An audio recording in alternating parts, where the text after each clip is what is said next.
આગામી 26મી જાન્યુઆરી 2026ના પ્રજાસત્તાક પર્વની પોરબંદર જિલ્લા કક્ષાની ઉજવણીના સુચારુ આયોજન અર્થે જિલ્લા કલેક્ટર એસ.ડી. ધાનાણીના અધ્યક્ષસ્થાને પોરબંદર કલેક્ટર કચેરીના સભાખંડમાં બેઠક યોજાઈ હતી।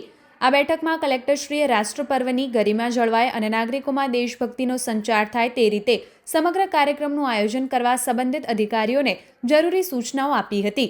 બેઠક દરમિયાન કલેક્ટરે જિલ્લા કક્ષાના મુખ્ય સમારોહમાં પરેડ, શાળા કોલેજના વિદ્યાર્થીઓ દ્વારા રાષ્ટ્રભક્તિના ગીતો અને સાંસ્કૃતિક કાર્યક્રમો સહિતનું આયોજન કરવા સંબંધિત વિભાગોને સૂચના આપી હતી। વધુમાં કલેક્ટરે કાર્યક્રમ સ્થળ પર બેઠક વ્યવસ્થા, પીવાનું પાણી, ટ્રાફિક નિયમન, કાયદો અને વ્યવસ્થા તેમજ આરોગ્યની સુવિધાઓ સુનિશ્ચિત કરવા વિવિધ સમિતિઓને રચના કરી જવાબદારીઓ સોંપી હતી।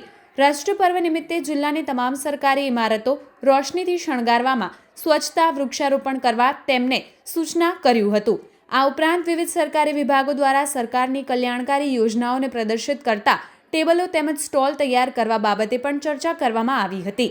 અત્રે ઉલ્લેખનીય છે કે આ વખતે 26 જાન્યુઆરી 2026ના રોજ પોરબંદર જિલ્લા કક્ષાના કાર્યક્રમ માટે સરકારી વિનયન કોલેજો રાણાવાવને સ્થળ તરીકે પસંદ કરવામાં આવ્યું છે।